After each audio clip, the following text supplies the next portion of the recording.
আজিৰ দিনটো আমাৰ বাবে আনন্দৰ দিন। প্ৰশাসনত যেতিয়া নতুন ব্যক্তি আহি যোগদান কৰে, নতুন তেজ আহে,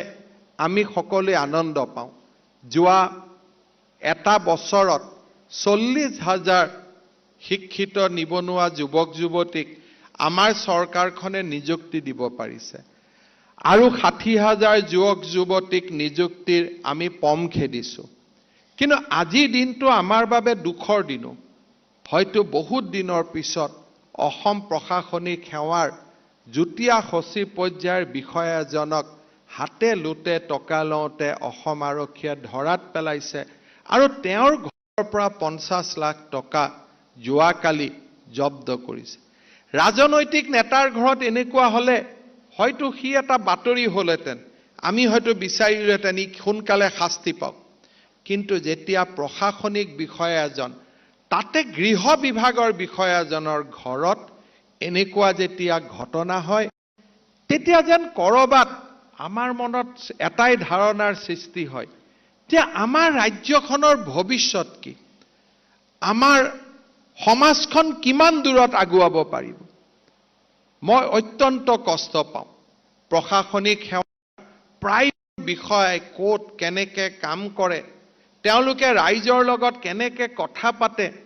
তেওঁলোকে ৰাইজৰ পৰা কি লয় কি নলয়, গোটেই খবৰবিলাক আমাৰ ওচৰত আহে। ৰাজনীতিত থকাৰ কাৰণেই হওক, বহুত দিনৰ পৰা সমাজৰ লগত জড়িত থকাৰ বাবেই হওক, আমি এই খবৰবোৰ প্ৰথম কোনোবাই নগাঁৱত কিবা এটা হাতত লোৱাৰ লগে লগে 10 মিনিট পিছতে মই খবৰ পাওঁ। এই খবৰবিলাকে আমাৰ অন্তৰবিলাক ব্যথিত কৰে। এক প্ৰমাণ পত্ৰ, মানুহৰ অধিকাৰ, মোৰ ঘৰত উপাৰ্জন কিমান, income certificate, this is my right. মোৰ কাষ্ট, মই যদি অনুসূচিত জনজাতিত জন্ম হৈছো, caste certificate is my rights. তাত আকৌ মই পুঁজি কিয় দিব লাগে, তাত মই কাৰোবাক টকা কিয় দিব লাগে? মোৰ যদি দেউতা শিডিউল ট্ৰাইবৰ ঘৰত জন্ম হৈছে, মই মাত্ৰ শিডিউল ট্ৰাইব বুলি কোৱাৰ কথাটোৰ বাবে কোনোবা এজন বিষয়াক মই টকা দিয়াটো কিমান দূৰ গ্ৰহণযোগ্য? মোৰ দেউতাৰ মাটি, মোৰ ককাৰ মাটি, মাত্ৰ দেউতাৰ জাগাত তেখেতৰ পিছত মোৰ নামটো মোৰ মৃত্যুৰ পিছত সোমোৱাই দিব লাগে। তাৰ কাৰণে মই কিয় টকা দিম? তাৰ কাৰণে টকা দিয়াৰ প্ৰয়োজনীয়তাটো ক'ত আছে? আজিৰ পৰা 4 বছৰ আগতে, খুব সম্ভৱ 5 বছৰ আগতে, মই এজন ইন্সপেক্টৰ অফ স্কুলক সুধিছিলোঁ যে এই কামবিলাক কিয় কৰে। মোক তেওঁ কৈছিল, ছাৰ 18 লাখ টকা দি চাকৰি পাইছোঁ, টকাখিনি ধাৰ কৰি দিছোঁ, যিমান সোনকালে পাৰোঁ টকাখিনি উভতাই দিব লাগে। তেনেকুৱা আমাৰ প্ৰশাসন আছিল। আজি তাৰ পৰা অসমে মুক্তি বিচাৰিছে, অসমে পৰিৱৰ্তন বিচাৰিছে। আৰু আজিৰ এই দিনটোত মই অসমৰ সমগ্ৰ প্ৰশাসনিক বিষয়াসকলক মই নিজৰ মাজত প্ৰশ্ন কৰিব খোজো যে আমাৰ যেতিয়া কোনোবা এজন আমাৰ লগৰ বিষয়াৰ ঘৰত কোনোবা পুলিচৰ সাব ইন্সপেক্টৰে 2খন হাতত তেওঁক ধৰি থিয় কৰাই লয় আৰু ঘৰত যেতিয়া নোটৰ পাহাৰ দেখা পায়, মানুহৰ বিশ্বাস আমাৰ ওপৰত ক'ত থাকিব? মানুহে আমাক কিয় বিশ্বাস কৰিব? অফিচত টকা ল'লে কোনোবাই ধৰিব বুলি ঘৰত ল'ম, 2 দিন পিছত কম মই মঙ্গলদৈলৈকে হাইৱেত গাড়ী চলাই গৈ আছো, কোনোবা এখন ধাবাত ফটক কৰি গাড়ীত পইচাটো তুলি দিব। এই ধৰণৰ ব্যৱস্থাই আমাক ভিতৰৰ পৰাই কলুষিত কৰে। আজি আমাক পৰিৱৰ্তনৰ প্ৰয়োজন আৰু সেইবাবে আমি চেষ্টা কৰিছো যে নিকা নিযুক্তি হ'ব লাগে। কিন্তু মোৰ এটা ভয় লাগে, আজিৰ দিনটোত আমাৰ সকলোৰে অন্তৰ পবিত্ৰ। মই কাৰ কি বেকগ্ৰাউণ্ডত, কোন মোৰ দেউতা মা, কোন মোৰ পৰিবাৰ, কোনখন সমাজৰ পৰা আহিছো, মই তাক চাব খোজা নাই। আজিৰ অন্তৰখন মোৰ পবিত্ৰ। মই যেতিয়া কোনোবা এটা অফিচত যাম, আগত কাম কৰি থকা মানুহ এজনে মোক শিকাই দিব যে দাদা এনেকেই চলে, বাইদেউ এনেকেই চলে। আমাৰ প্ৰশ্ন হ'ব লাগিব যে হয় মই জানো এনেকে চলে, কিন্তু মই ইয়াক পৰিৱৰ্তন কৰিবৰ বাবে আহিছো। আৰু সেই কাৰণে তেনেকে চলাবিলাক আজিৰ পৰা পৰিৱৰ্তন হ'ব লাগিব তেনেকে কোৱাৰ সাহস আমি কিমান জনে কৰিব পাৰিম মোৰ যদি জিলা উপায়ুক্তজনেও মোৰ যদি সঞ্চালকজনেও কোনোবা দৰিদ্ৰ মানুহৰ বিৰুদ্ধে কাম কৰিব বিচাৰিছে দৰিদ্ৰ মানুহজনৰ যদি স্বাৰ্থৰ বিপৰীতে কাম কৰিব খুজিছে কিবা তাৰ আশাত যদি তেওঁ সেৱাটো আগবঢ়াব খোজা নাই তাৰ বিৰুদ্ধে গৈও সেই কামখিনি কৰাৰ সৎ সাহস আমাৰ থাকিব লাগিব মই ভৱিষ্যতৰ কথা নাজানো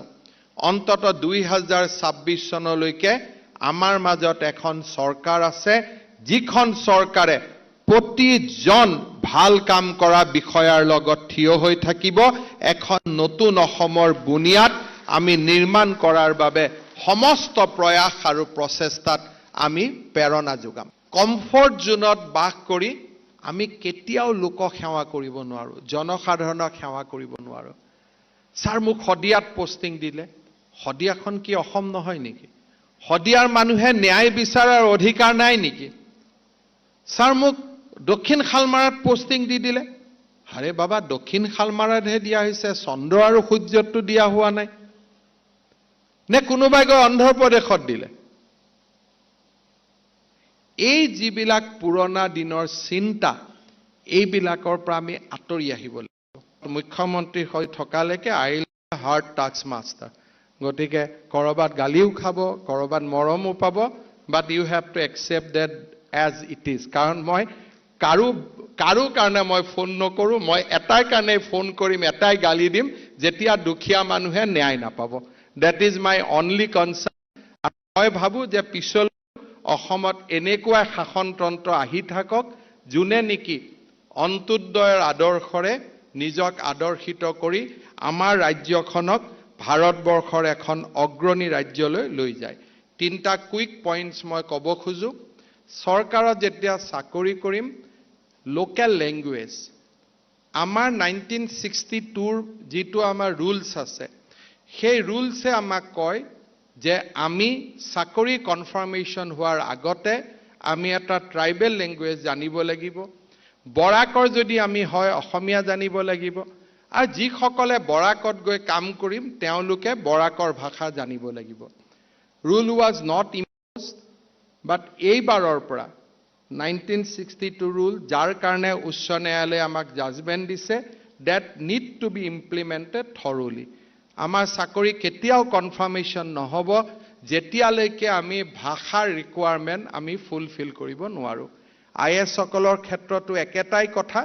আমি এছিএছত কাম কৰা সকলে কথাবোৰ পাহৰি গৈছিলো প্ৰশাসন কম্প্ৰমাইজ হয় যেতিয়া আমি মিছিং গাঁও এখনত যাম মিছিং ভাষাটো নাজানো মণ্ডলক খুদিম এওঁ কি কৈছে definitely that is not the best things to happen গতিকে মই ভাবো যে আমি আমাৰ ৰুলছ আমি পঢ়িব লাগিব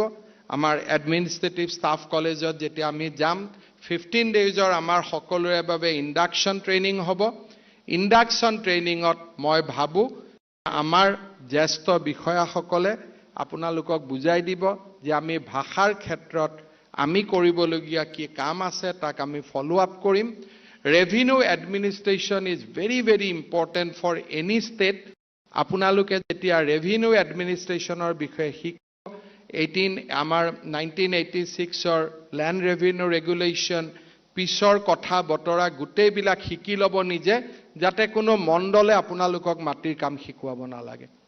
বহুত সময়ত আমাৰ দুৰ্ভাগ্য যে বিষয়াসকলে মণ্ডলক পৰামৰ্শ উপদেশ দিয়াৰ পৰিৱৰ্তে মণ্ডলৰ পৰা আমি ৰেভিনিউ এডমিনিষ্ট্ৰেশ্যন শিকিব আৰম্ভ কৰোঁ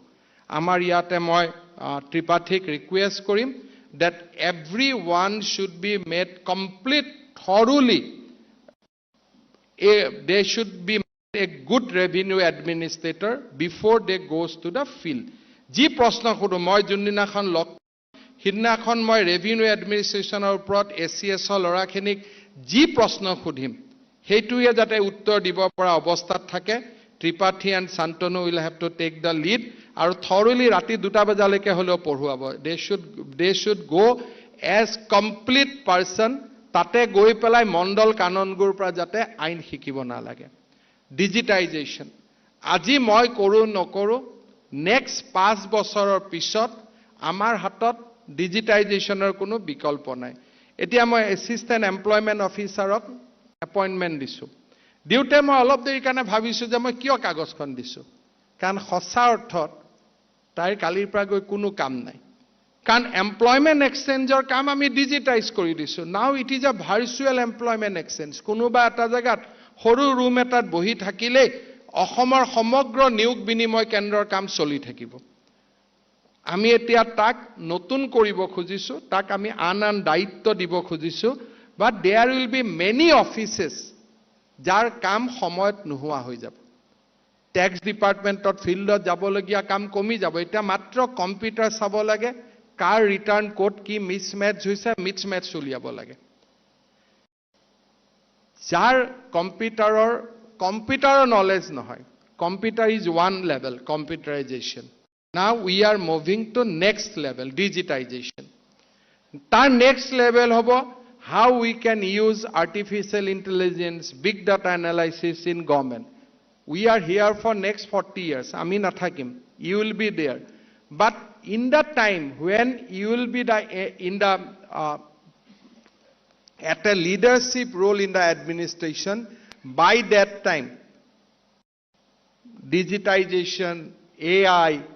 all these things will be there probably big data analysis probably ami tatko aguai jam gotika moi ACS ingrazit kotha nokole hobo moi ACS presentation to nobonaleo hobo moi ACS digitization or kotha najanile hobo no it cannot be monopoly of IS it cannot be monopoly of IPS so if you want to break that monopoly নিজক জ্ঞানৰ আলোকেৰে আলোকিত কৰিব লাগিব you can break someone's monopoly only by superior